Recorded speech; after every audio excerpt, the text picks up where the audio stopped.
El estado del arte y el estado de la cuestión. Nosotros ya conocemos esa diferenciación, ¿no? Creíamos que era lo mismo. Yo creía que era lo mismo. Yo creía también. Cuando uno dice cuestión, ¿a qué se está refiriendo? Al problema. Al problema, a la pregunta. Cuando uno dice del arte, o... También es pero ahí creíamos que también hay problema. O no, a lo que se ha tratado de... A unas pinceladas. Muchos de ustedes, creo que la gran mayoría, en su marco teórico, nos ponen todos los rayos. Es decir, ¿se acuerdan del ejercicio que hicimos con nosotros de Guillermo? En donde detectábamos tendencias. Eso está interesante, pero eso no es de la cuestión. Eso es del arte en general. Es decir, eso no va ahí. ¿Vale? Entonces, cuando hablemos del estado de la cuestión, ya nosotros hemos mencionado nuestro problema. Y al mencionar nuestro problema, nos concentramos específicamente en lo que el problema a nosotros nos representa. Por ejemplo, si vamos a hablar de acompañamiento primario, entonces en la cuestión, vamos a teorizar sobre acompañamiento primario. Y vamos a buscar, bueno, esa es otra de las categorías que les íbamos a mencionar aquí, y es... Bueno, aquí se lo voy a decir en orden, ¿vale?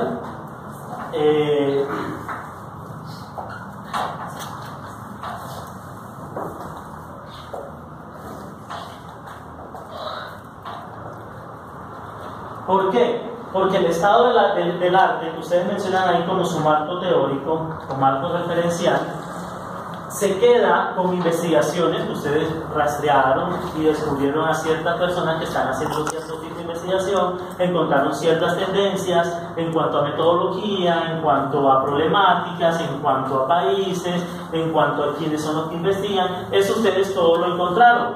Pero eso, cuando nosotros hablamos de referentes primarios, si hablamos de acompañamiento primario, si hablamos de pensamiento crítico, si hablamos de producción escrita, debemos buscar los referentes primarios que hablan de eso. Y esa falencia también aparece en la parte de los referentes epistemológicos, que es otra falencia y otra categoría que vamos a mencionar aquí. Lo que está sucediendo es que ustedes están tomando los conceptos de alguien que habla sobre un autor que habla de eso, ¿sí? No estamos tomando el autor esencial en el tema, sino que estamos tomando a alguien que está haciendo un artículo sobre lo que él está diciendo, ¿sí? Claro, es mucho más complejo buscar el autor principal, pero es que cuando yo tomo un artículo estoy tomando la interpretación que otro le ha dado a lo que el autor principal dijo. Por lo tanto, es muy importante buscar el autor principal, ¿sí? Quien habló de lo, o sea, quien puso lo último en Guaracha sobre eso, ¿sí? Es más difícil de buscar, porque en internet artículos de alguien que hable sobre escritura a nivel primaria, muchos. Quien lleve 10 libros escritos sobre eso, uy, 2 o 3, ¿sí? Esos son, y les comentaba yo la vez anterior, la gente que tenga una producción seria sobre el tema. No es una persona que ha escrito un artículo y ya. Es una persona que tenga una construcción conceptual al respecto. Porque una persona que ha escrito 2 o 3 libros o ha hecho un rastreo serio sobre un tema, lleva 30 años dándole al tema, seguramente incluso ha tenido idas y venidas conceptualmente sobre el tema, pero nos da mayor certeza. Una persona que escribe un artículo, usted, buena gente, dice, pues voy a citar al profe Sabas como autor principal, ¿no? Pero como autor principal no. Sí, sería muy lindo, pero no como un referente conceptual, porque aunque él ha hecho una investigación sobre algunos temas, pues seguramente habrá un autor que ha trabajado todo el tiempo sobre eso y es más fortalecido para ustedes. Entonces vamos a revisar qué autores es que estoy colocando. A veces me sirve el artículo de la persona que está escribiendo sobre el tema porque él es el que me referencia al autor principal. ¿Sí? Cuando yo miro la bibliografía de esos artículos, siempre empieza a aparecer un nombre, ¿sí? lastimosamente siempre es como en inglés, ¿no? Y es cuando estoy como, uy, Dios santo, mejor vamos al siguiente, al que salga en español, ¿sí? De pronto ese es mejor. Pero sí hay un autor que es como el que dentro de los cánones está trabajando eso fuertemente y lo referencian las personas que lo estamos revisando. Entonces revisar si las fuentes de las cuales estamos obteniendo información son fuentes primarias para el marco conceptual, marco teórico. ¿Sí? Bueno, un consejo para que nosotros no nos perdamos de cómo buscar los referentes primarios es que nosotros nunca olvidemos en dónde estamos parados. Estoy buscando un texto para recomendarles para que ustedes lo hagan. El texto se llama La teoría de los campos de Bordieu, para que ustedes hablen de campo con propiedad. Esperen un momento, les digo cómo se escribe, cuál es el texto de ese encuentro.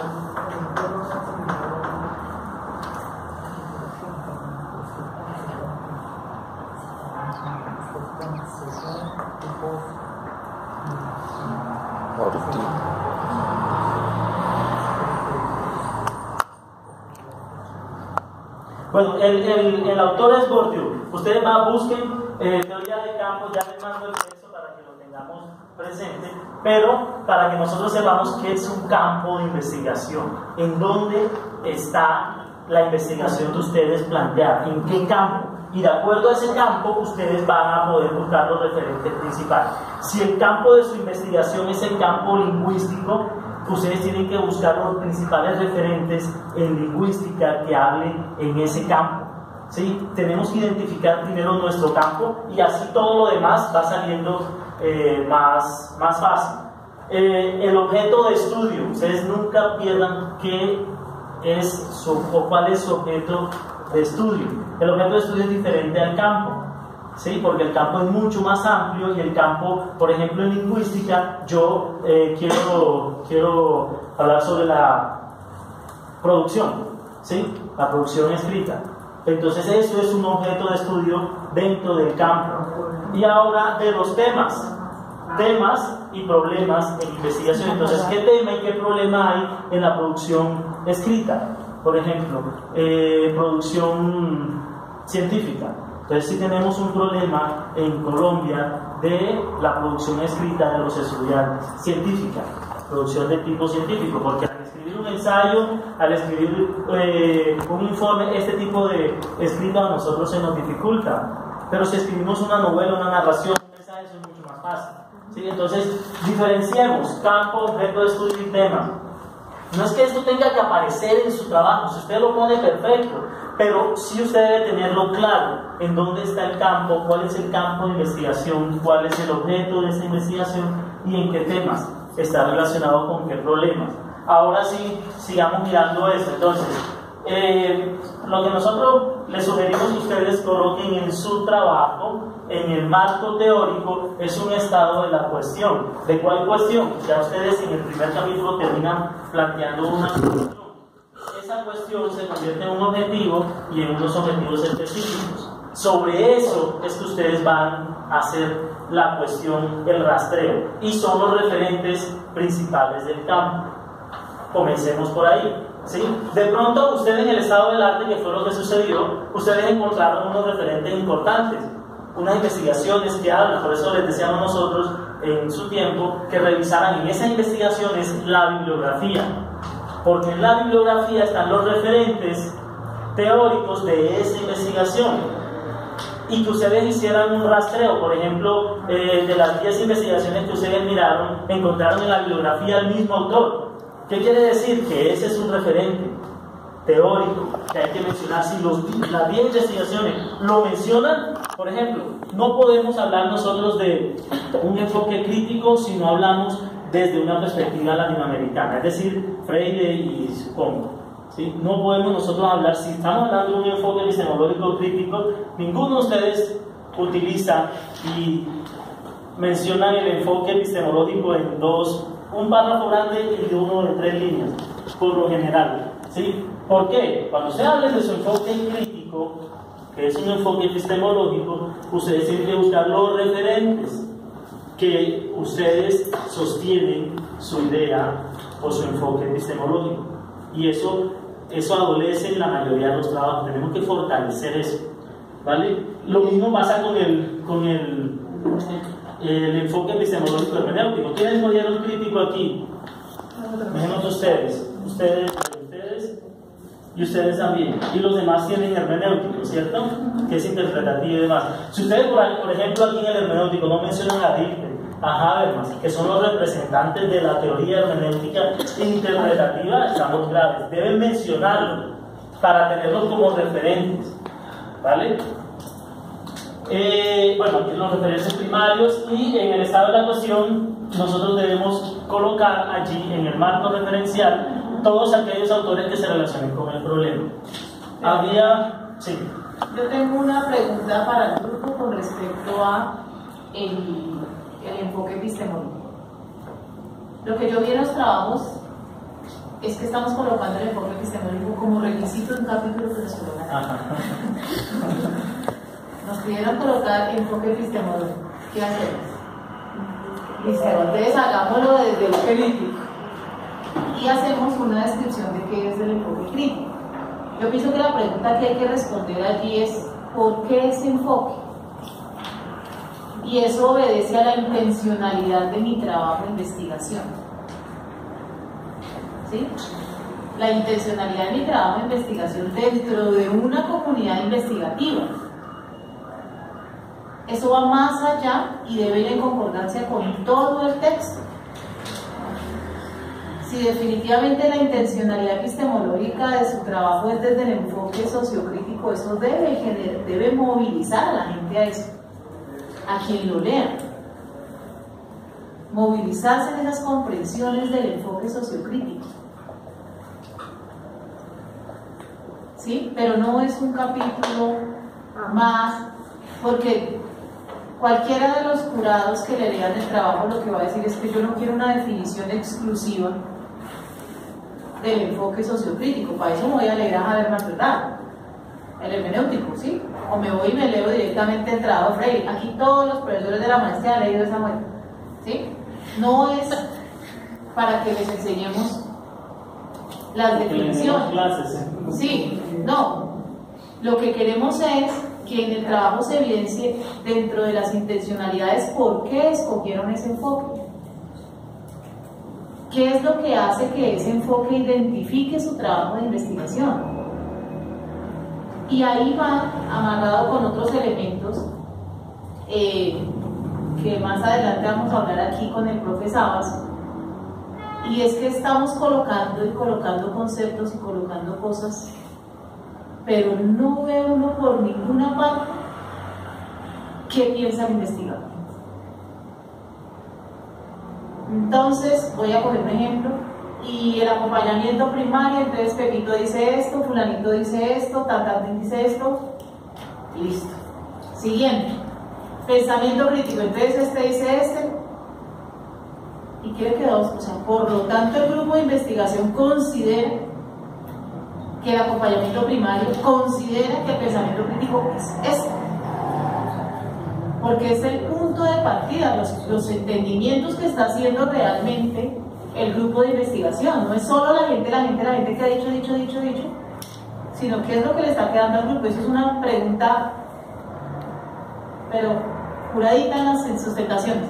Por lo tanto, mamita, entonces para usted, ¿qué es pensamiento crítico? Ya dije que Freire dice, y para ustedes, ¿ya? Profe, entonces, ¿cómo se...? Claro, porque después de tú hacer un rastreo teórico sobre el pensamiento crítico, ustedes hacen una construcción como un grupo de investigación sobre eso. No estoy diciendo que hagan una teoría, pero que sí decanten en una discusión lo que es para ustedes eso, porque eso es lo que van a ir finalmente a revisar en el análisis. Si yo no tengo un punto de vista al respecto construido personalmente como grupo de investigación al respecto, pues desde dónde analizo. ¿Sí? Hay que demostrar que eso no solo pasa por una conceptualización, o sea, no es un glosario, ha pasado por el grupo de investigación en unas reflexiones y por lo tanto es que estamos construyendo esto. Esa es la discusión que uno hace con el marco teórico. Para eso es que uno se acerca a los teóricos, para finalmente tener unas comprensiones propias sobre ese tema. Por eso lo que les decía hace un momento, no es bueno hacer lecturas de artículos sobre el tema porque esa persona ya hizo sus comprensiones al respecto y el grupo hará las propias, que van muy ancladas a sus autores. Claro, por ejemplo, si usted toma 3 autores, los 3 autores no dicen lo mismo, cada autor tiene unos elementos distintos y usted lo que hace como grupo de investigación es integrar esos aspectos y tomarlos como propios, ¿sí? Para su proceso de investigación. Ninguno de esos autores específicamente lo pensó para el trabajo en el colegio en Villavicencio, no. Eso lo está pensando usted como grupo de investigación. Los autores lo están haciendo de manera general. Cuando yo me atrevo a tomar 2 o 3, lo que hago es ponerlos a conversar para poder tener una identificación propia de ese tema en mi trabajo, ¿sí? Hay unas cosas que hay unos autores, un solo autor lo tiene muy definido y va muy en clave con mi trabajo de investigación. A veces necesito otro que me describa otros elementos que ese autor no me está tomando en cuenta, ¿ya? Entonces sí es importante que la conceptualización no quede solamente como en diccionario y entonces pensamiento crítico, bla, y entonces ya después hablamos con cada uno de los grupos que tengo particular. Diálogo con los autores, y sobre todo con los autores principales, ¿sí? No está mal lo que ustedes hicieron, sino que no está ubicado donde debe. Es decir, todo lo que ustedes ponen como estado del arte, eso está ubicado en su marco teórico, y ese marco teórico es el estado de su cuestión, es decir, ahí no está. Y esa persona que están ahí, fulanito de tal, no son los principales referentes de la investigación. Así que sáquenlo de ahí, pónganlo en el capítulo anterior, que es contextualización. Y por eso, bueno, ya cada uno más adelante le vamos a decir, pero por eso en la contextualización uno dice, bueno, vamos a contextualizar en el problema. ¡Pum! Comienza hablando de la institución y sigue en la institución. Del problema, no de la institución con el problema. Esa va a ser su investigación. En la contextualización tenemos que buscar, por ejemplo, si es el acompañamiento primario, desde referentes internacionales, acompañamiento primario, hasta llegar a la institución, así. Pero todos iniciamos, o la gran mayoría iniciamos desde la contextualización del colegio, ¿sí? Contextualización del problema, y después viene esa contextualización del problema, está el de la institución, porque no es un problema de la institución, es un problema mundial. Si usted encuentra solo una institución, haga un doctorado de una vez. Sí, porque eso no, si no está dicho, haga un doctorado de una vez y sálgase la maestría, ¿vale? Pero eso ya seguramente ya lo ha dicho alguien, así que contextualice el problema. Bueno, y el último punto es con respecto a los objetivos, que necesitamos que los objetivos no sean objetivos de carácter metodológico, sino teóricos, temáticos o problemáticos. Por ejemplo, si uno dice, primer objetivo, diseñar una propuesta para implementar eso es metodológico. Un objetivo temático sería analizar el problema de el acompañamiento en la institución, o analizar el problema del acompañamiento en las instituciones escolares o en primera infancia. El problema, al análisis del acompañamiento primario acompañamiento primario en niños escolares. Eso ya es un objetivo temático, no metodológico. Dime. No, que cuando iniciamos la maestría nos dijeron que ese tipo de verbo, analizar, era cuantitativo, entonces que no lo utilizáramos. ¿Y la investigación de qué tipo es? Cualitativa. ¿Y cuál? ¿Tú dices? Nos dijeron que ese verbo era cuantitativo, o sea, nos sugirieron en principio no utilizarlo, por eso no, pues creo que por lo menos yo sé al principio, no me acuerdo haberle dicho eso. ¿Del análisis? Sí, analizar. Porque hay que descartarlas, el análisis es separar. Por eso no ponemos ese tipo de objetivos, y creo que no, porque la mayoría no tiene analizar. Por eso, porque no lo tenemos. Porque no lo tenemos, por eso. Pero si lo tienen. Por ejemplo, la institución de ustedes, el primer objetivo sería analizar. El segundo es caracterizar o algo así, y el tercero es diseñar. Esos son metodológicos. Pero pensemos los profes, no solo con lo que nos han dicho, sino en términos de la realización de el análisis es lo máximo que uno puede hacer en cualquier proceso. ¿Sí? Eso implica categorizar, eso implica comprender, eso implica muchísimas más elementos. ¿Sí?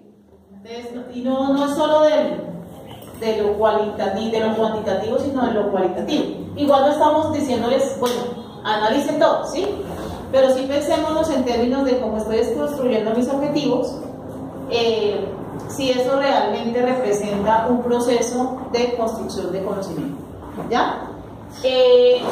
A estas alturas, eso es una cosa que quiero que quede clara, los objetivos no van a cambiar, es decir, no nos vamos a plantear unos objetivos nuevos. No va a ser, eso no puede ser cosa rara, ¿sí? Si nos quieren ver salir corriendo aquí para por el parque, planteamos unos objetivos nuevos. ¿Sí? No, terrible.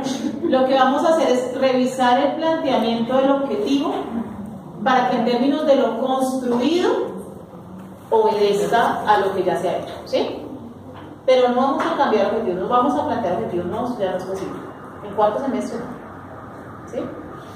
Sí, y no se trata de eso, se trata precisamente, como lo decíamos antes, que nosotros lo digamos de una forma distinta, no metodológica, porque en la construcción de el informe de investigación, cuando hablamos de los objetivos, hablamos de nuestras intenciones y no hablamos de un diseño metodológico, sino de toda la intención, tanto metodológica como epistemológica, ¿sí? Entonces, vamos a tratar de tener la misma idea, pero construyendo un objetivo ya sea temático, ya sea teórico o problemático.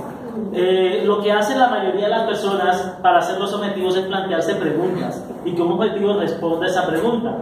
Pero si yo me hago una pregunta, por ejemplo, ¿cómo diseñar una estrategia? Y planteo un objetivo, el objetivo es diseñar una estrategia. O sea, no es posible, ¿sí? Más bien que uno se pregunte, si vamos a hablar sobre el diseño de una estrategia, uno se plantea una pregunta de carácter problemático, temático y la convierte en un objetivo, ¿sí?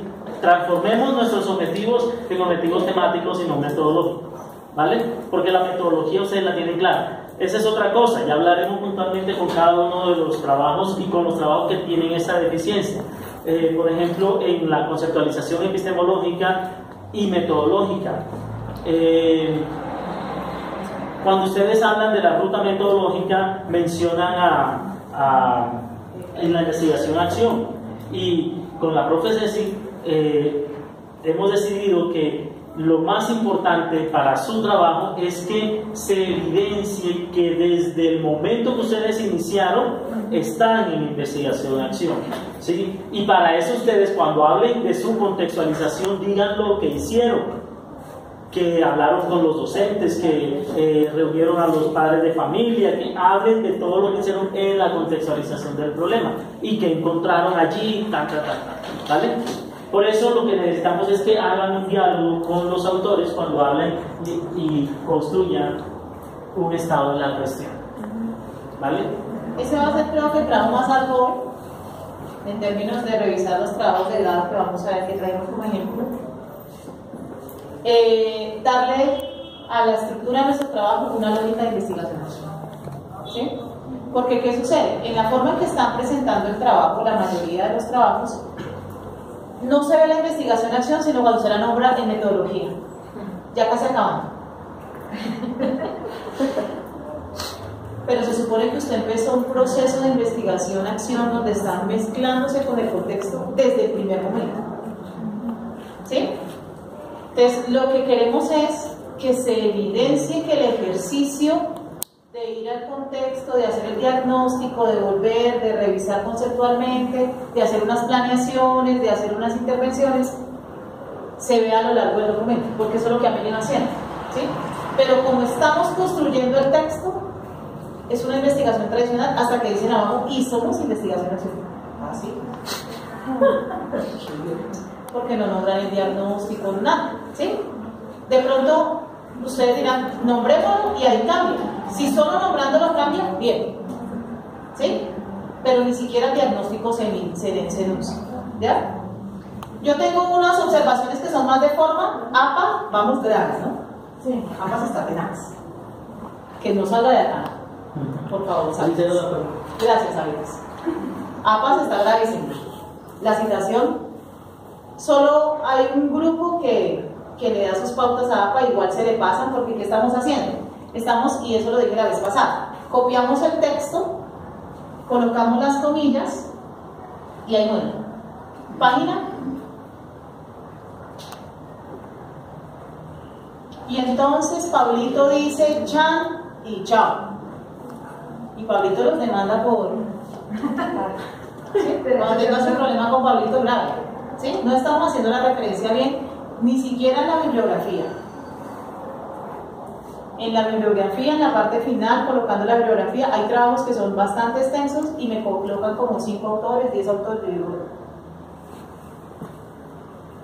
han consultado una cantidad. O sea, yo no niego eso, pero no está referenciado.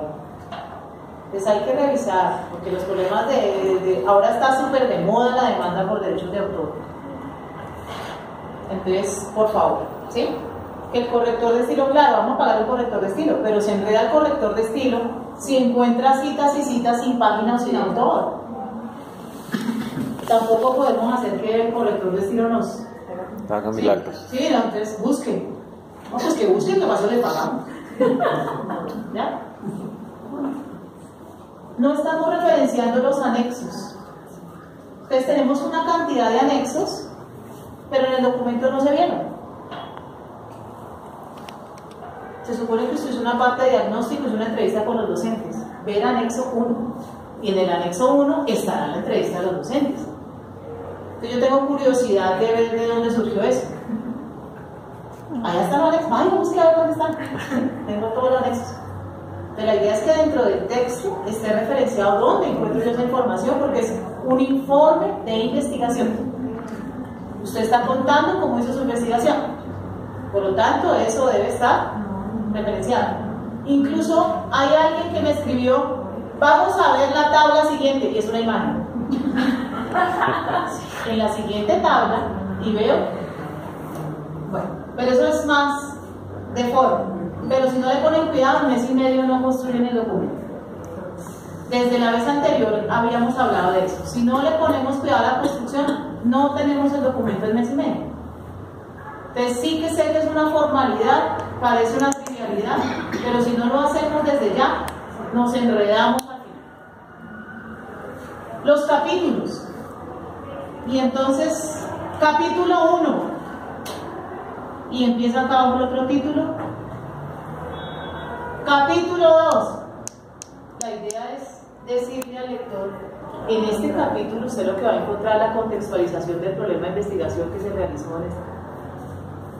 Que la persona sepa qué es lo que va a leer en el primer capítulo. La idea es que se haga una introducción, no es otra introducción de 3 páginas, no. Un párrafo que ubique al lector qué es lo que encuentra en ese primer capítulo. Y eso nos colabora con las lógicas de adentrar en el proceso de que es una investigación-acción. Entonces, en este primer capítulo o en este segundo capítulo, lo que se va a encontrar son los referentes conceptuales que fueron obtenidos a partir del proceso de diagnóstico y contextualización del problema. Entonces ya uno sabe que va a leer, porque cuando uno lee capítulo 2 y colocan referentes, estado del arte, colocaron estado del arte y marco conceptual, y aquí bajo todos los títulos del mundo. Pues yo no sé cuáles son los referentes y cuál es su marco conceptual.